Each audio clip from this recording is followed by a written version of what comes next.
తెలంగాణ వార్తా విశేషాలను speed news రూపంలో అందిస్తున్నాం. సచివాలయంలో మంత్రులు, అధికారులతో ముఖ్యమంత్రి రేవంత్ రెడ్డి ఉన్నత స్థాయి సమీక్ష నిర్వహించారు. ప్రజాపాలనలో అందిన దరఖాస్తులు, తదుపరి కార్యాచరణపై చర్చించారు. అలాగే నెల రోజుల్లో జరిగిన పరిపాలనపై రివ్యూ నిర్వహించారు. సంక్షేమ పథకాల లబ్ధిదారుల ఎంపికపై సమాలోచనలు చేశారు. నిరుద్యోగులు భరోసా నిండేలా జాబ్ క్యాలెండర్ విడుదల చేయాలని అధికారులకు సీఎం రేవంత్ రెడ్డి ఆదేశించారు.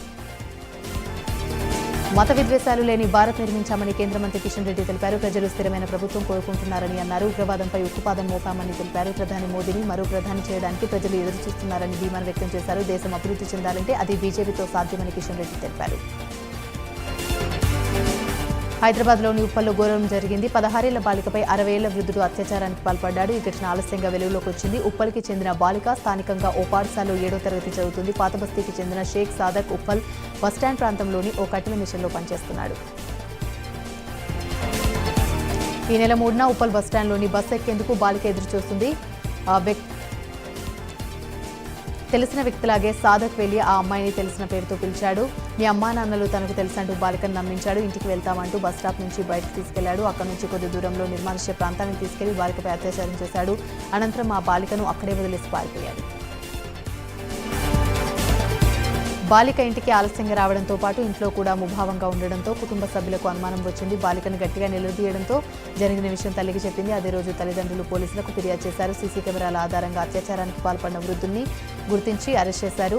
ఇక స్కూల్ పిల్లలు తెలియని వ్యక్తులను నమ్మవద్దని పోలీసులు సూచిస్తున్నారు. ఏదైనా అనుమానం ఉంటే తల్లిదండ్రులు వెంటనే సమాచారం ఇవ్వాలని, లేదంటే డయల్ 100కు కాల్ చేయాలని పోలీసులు సూచిస్తున్నారు.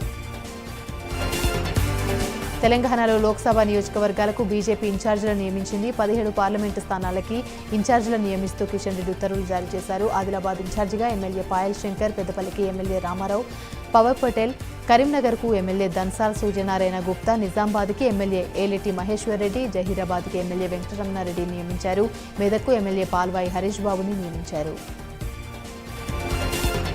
మల్కజ్గిరికి ఎమ్మెల్యే పైడి రాకేష్ రెడ్డి, సికింద్రాబాద్ ఎంపీ లక్ష్మణ్, హైదరాబాద్కి ఎమ్మెల్యే రాజాసింగ్, చేవెళ్లకు ఎమ్మెల్సీ ఏవీఎన్ రెడ్డి, మహబూబ్ నగర్కి మాజీ ఎమ్మెల్సీ రామచంద్రరావు, నాగర్ కర్నూలుకి మాజీ ఎమ్మెల్సీ మారం రంగారెడ్డి నియమించారు. అలాగే నల్గొండకు మాజీ ఎమ్మెల్యే చింతల రామచంద్రారెడ్డి, భువనగిరికి మాజీ ఎమ్మెల్యే ఎన్వీఎస్ఎస్ ప్రభాకర్, వరంగల్కు మాజీ మంత్రి మర్రి శశిధర్ రెడ్డి, మహబూబాబాద్కు మాజీ ఎంపీ గరికపాటి మోహన్ రావు, ఖమ్మంకి మాజీ ఎమ్మెల్సీ పొంగులేటి సుధాకర్ రెడ్డిని నియమించారు. సీఎం రేవంత్ రెడ్డిని చూసి కేటీఆర్, హరీష్ రావులు భయపడుతున్నారని కాంగ్రెస్ నేత బండ్ల గణేష్ అన్నారు. గొప్ప మనసు ఉన్న వ్యక్తి రేవంత్ రెడ్డి అని కొనియాడారు. ఆయన్ను విమర్శించే స్థాయి బీఆర్ఎస్ నేతలకు లేదని మండిపడ్డారు. బీఆర్ఎస్ అధికారంలో ఉన్నప్పుడు ప్రగతి భవన్లోకి వెళ్లే ఛాన్స్ ఎవరికైనా ఉండేదా అని ఆయన ప్రశ్నించారు.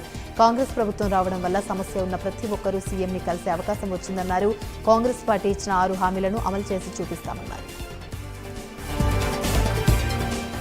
ప్రముఖ రచయిత శ్యామ్ పిట్రోడా తనకు స్ఫూర్తినిస్తారని తెలంగాణ డిప్యూటీ సీఎం బట్టి విక్రమార్క అన్నారు. హైదరాబాద్లోని హోటల్ తాజ్ కృష్ణాలో ప్రముఖ రచయిత శ్యామ్ పిట్రోడా రాసిన ప్రపంచానికి కొత్త రూపం ఇద్దాం కథలు రండి అనే పుస్తకాన్ని మాజీ కేంద్ర మంత్రి ఎంఎం పల్లం రాజు, మధు యాష్కి గౌడ్తో కలిసి డిప్యూటీ సీఎం బట్టి విక్రమార్క ఆవిష్కరించారు. ఈ పుస్తకం దేశంతో పాటు సమాజాన్ని మారుస్తుందని నమ్మకం ఉందని ఆయన అన్నారు. హైదరాబాద్ బాలానగర్ పోలీస్ స్టేషన్ పరిధిలోని ఐడీఎల్ చౌరస్తా డీమార్ట్ వద్ద ఘోర రోడ్డు ప్రమాదం చోటు చేసుకుంది. తెల్లవారుజామున ఆగి ఉన్న లారీని అతివేగంగా దూసుకొచ్చిన బైక్ ఢీకొట్టింది. దీంతో బైక్పై నడుపుతున్న యువకుడు అఖిల్ అక్కడిక్కడే ప్రాణాలు కోల్పోయాడు. వెనకాల కూర్చున్న వ్యక్తికి తీవ్రంగా గాయాలయ్యాయి. గమనించిన స్థానికులు అఖిల్ మృతదేహాన్ని గాంధీ ఆసుపత్రికి తరలించారు. ఘటనపై పోలీసులు అతివేగమే ప్రమాదానికి గల కారణమని కేసు నమోదు చేసుకున్నారు. ఇథనాల్ ఫ్యాక్టరీ ఏర్పాటు వివాదంలో బీఆర్ఎస్పై బీజేపీ ఎమ్మెల్యేలు తప్పుడు ఆరోపణలు చేస్తున్నారని మాజీ మంత్రి ఇంద్రకరణ్ రెడ్డి మండిపడ్డారు. అన్నదాతపై జరిగిన లాఠీచార్జును తీవ్రంగా ఖండిస్తున్నామన్నారు. రైతులపై పెట్టిన అక్రమ కేసులను ఎత్తివేయాలని డిమాండ్ చేశారు. దిలవర్పూర్ ఇథనాల్ పరిశ్రమ నిర్మాణానికి ఎమ్మెల్యే మహేశ్వర్ రెడ్డి బాధ్యత వహించాలన్నారు. పరిశ్రమ నిర్మాణానికి భూసేకరణ చేపట్టిన మహేశ్వర్ రెడ్డి ఆయన అనుచరులేనని, వాళ్లు తప్పు చేసి తమపై బురద చల్లాలని చూశారని ఆరోపించారు.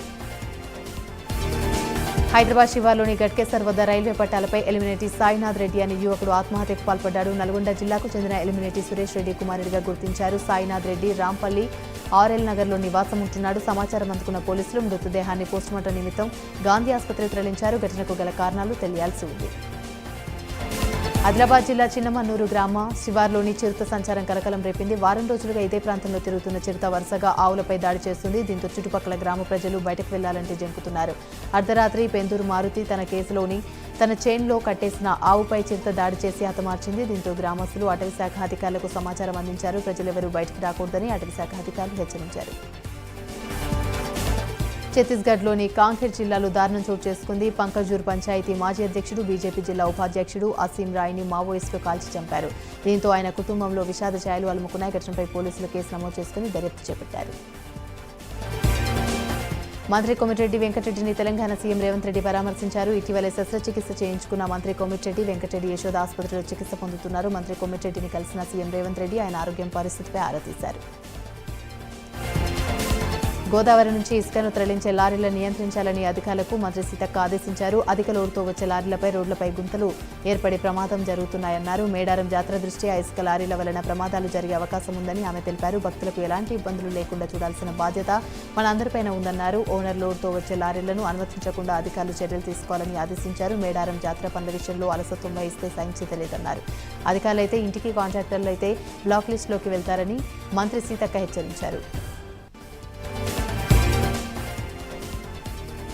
మహబూబాబాద్ జిల్లాలోని కలెక్టర్ కె శశాంక్ను జిల్లా అధికారులు ఘనంగా వీడ్కోలు పలికారు. జిల్లాలోని కలెక్టర్గా విధులు నిర్వహించిన శశాంక్ ఇటీవలే బదిలీ అయ్యారు. దీంతో జిల్లా అధికారులు ఆయనకు సాదరంగా వీడ్కోలు పలికారు. కలెక్టర్గా శశాంక్ సేవలు ఎనలేనివని అధికారులు కొనియాడారు. వివిధ శాఖల్లో పనిచేస్తున్న అధికారులు సహకారంతోనే అభివృద్ధి పనులు చేస్తారని శశాంక్ అన్నారు. ఈ జిల్లాలో పనిచేసే అవకాశం లభించడం అదృష్టమన్నారు. తనకు ఇంతగా సహకరించిన అధికారులకు కృతజ్ఞతలు తెలిపారు. దర్శకుడు రామ్ గోపాల్ వర్మ తెరకెక్కించిన వ్యూహం సినిమా విచారణని తెలంగాణ హైకోర్టు రేపటికి వాయిదా వేసింది. రికార్డ్స్ని సెన్సార్ బోర్డు పరిశీలించిన తర్వాత రేపు మరోసారి వాదనలు వింటామని హైకోర్టు తెలిపింది. వ్యూహం సినిమా తమ పరువును, ప్రతిష్టల్ని దెబ్బతీసేలా ఉందంటూ టీడీపీ ప్రధాన కార్యదర్శి నారా లోకేష్ దాఖలు చేసిన పిటిషన్పై తెలంగాణ హైకోర్టులో కొంతకాలంగా విచారణ జరుగుతుంది. ఇప్పటికే 2 సార్లు సినిమా విడుదల వాయిదా పడింది. నెల 11న దీనిపై కోర్టు తాజాగా ఆదేశాలిస్తాను అవకాశాలున్నాయి. హైదరాబాద్ శివార్లోని కూకట్పల్లిలో బైక్ను కారు ఢీకొన్న ఘటన ఆలస్యంగా వెలుగులోకి వచ్చింది. కేపీహెచ్పీ కాలనీ, పోరం మాల్ సర్కిల్ వద్ద మాజీ మంత్రి ఇంద్రకరణ్ రెడ్డి మేనల్లుడు అగ్రజ్ రెడ్డి కారు బీభత్సం సృష్టించింది. ప్రమాదానికి ముందు అగ్రజ్ రెడ్డి పబ్కు వెళ్లి తిరిగి రాంగ్ రూట్లో వస్తుండగా ఈ ఘటన జరిగింది. ఘటనలో బైక్పై వెళ్తున్న ఇద్దరికి తీవ్ర గాయాలయ్యాయి. స్థానికులు వారిని ప్రైవేట్ ఆసుపత్రికి తరలించారు. బాధితులను రాజస్థాన్కి చెందిన ఇద్దరు అన్నతమ్ములుగా బన్వరీలాల్, దరువు చంద్గా గుర్తించారు. ప్రస్తుతం వారి పరిస్థితి విషమంగా ఉందని వైద్యులు వెల్లడించారు. పోలీసులు కేసు నమోదు చేసుకుని దర్యాప్తు చేస్తున్నారు. హైదరాబాద్ మాదాపూర్ యశోద హాస్పిటల్లో చికిత్స పొందుతున్న మంత్రి కోమటిరెడ్డి వెంకటరెడ్డిని ICC in charge Deepa Das Munshi, MLC Jeevan Reddy పరామర్శించారు. ఊపిరితిత్తుల సమస్య కారణంగా మంత్రి డిసెంబర్ 31వ తేదీన హాస్పిటల్లో చేరి చికిత్స పొందుతున్నారు. ఆయన ఆరోగ్య పరిస్థితిపై ఆరా తీశారు. వెంకటరెడ్డి త్వరగా కోలుకోవాలని దీపాదాస్ మున్షి ఆకాంక్షించారు.